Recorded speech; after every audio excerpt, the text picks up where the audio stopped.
And a special hello to all my fellow headaches and migraines out there.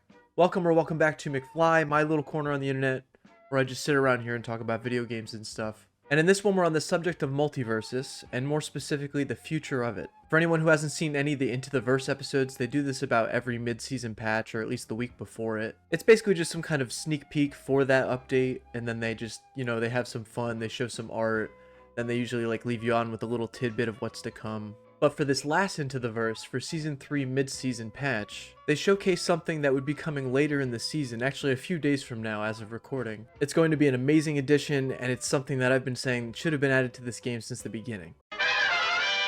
We've heard a lot about how everybody would like the ability to maybe try things out or give some feedback or give some testing. Starting on the 24th, on Thursdays, we are introducing what is called testing grounds. The very first thing we'll be testing is shields. We are looking to get your feedback and see what you all think about some of our mechanics before we get them out there. And after that, we're also testing the idea of what it would be like to have a shorter jump. And these things could go to overall mechanics. They could go to perks.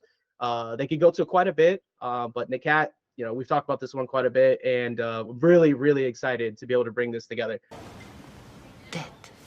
What the hell? Now how about that? The first testing ground dropping on October 24th, 2024, they're going to be testing out shields. And that's the main thing I want to talk about. Now, I know this is kind of a controversial take because I did see the chat lighting up with people loving it, hating it, left and right, while they were kind of showcasing this whole thing. Actually, I need to take these off. Showing too much of a glare. Some could say I had a headache all morning, or you could argue I was trying to shield myself from the heavily armored tasks that people were going to get defensive about. No, I'm sorry. Let's be serious. Let's seriously talk about the topic of shields and multiverses, because I know shields can be, well, like I said, it's a kind of a controversial thing when you implement it halfway through a game cycle. And that's implying, I guess, it's halfway through its life. But shields are usually everywhere in fighting games, to my knowledge. My first thing I always think of is Super Smash. That's just where my fighting game roots are. Immediately, I think of 64 Smash and Super Smash Melee. I hate to say it, but I'm kind of a scrub when it comes to fighting games. I don't really play that many. I used to play Soul Calibur for funsies. But by all means, please feel free to leave any other fighters in the comments that have shields and how they can actually benefit the play of that game. I'm wondering if I think Tekken just has guards, right? Does Tekken have shields? Let me not get off track. But that's more the topic. Does Multiversus need shields? Now they have an image here, but I have so many questions when I see this because Multiversus characters have different classes. Does everyone have the same equal amount of damage for a shield, or do assassins have less? Are you going to tell me tanks are going to have this massive shield? I hope not. I'm just really curious how this is all going to shake out if they do implement it. But again, I do want to stress that this is not guaranteed. This is just going to be in the testing grounds, and they're going to see how everybody feels about it. But when you think about Multiversus and if it has shields, you already have dodging, you have parry, you have tech if you hit certain surfaces. Do we really need a shield, and how would it be implemented? I can't help but think it's some kind of sick coincidence that they give Shaggy the shield here. And then shields were already a part of gameplay itself. Most tanks had shields implemented into their fighting style, so they're going to have just an overall shield button too. I'm just so curious.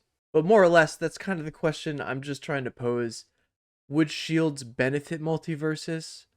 Or do we have bigger fish to fry? As in, do we have bigger issues to solve before we even start thinking about shields? So that's kind of where I'm floating around in my headspace about it. I just think we have other things to focus on. And then they even started to say other things that we're going to try in this testing ground, like shorter jumps. I'm curious where that could go. Certain perks, which I mentioned Last Stand before. But that also leaves the door open to an even bigger question. Do we want to let the majority of the Multiversus community shape the future of the game? Because I just want the game to work. And if their answer to everything is just nerf it till everybody's happy with it, I don't know if that's good for the longevity of the game. But that's just my opinion. Or, conspiracy tinfoil hat theory.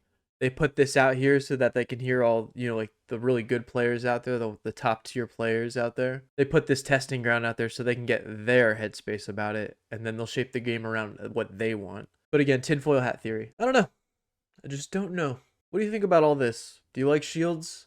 What do you want to see other things tested in the testing ground? Would you hope for more perks or like gems for characters? Or for me personally, maybe like if they're going to change up Batman's kit, maybe they would have tested it in the testing ground first. Not that I don't like it. I actually like getting used to what they've done with it. But something that's that drastic of a change, definitely want to put it in the testing ground first.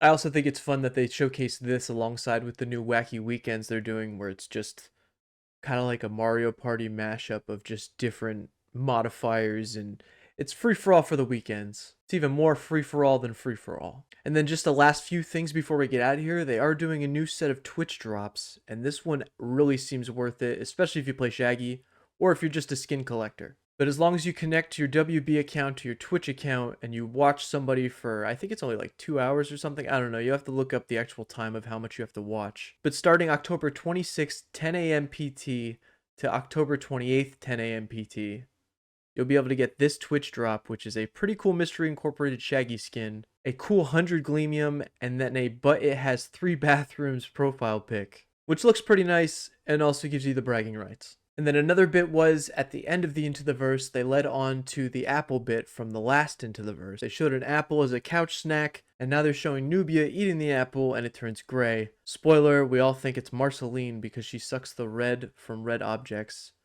and more often than not an apple. So, look forward to that. Question is, who is going to be the second Season 4 character? My bet's on the Wicked Witch, but time will tell. And then lastly, have a great day.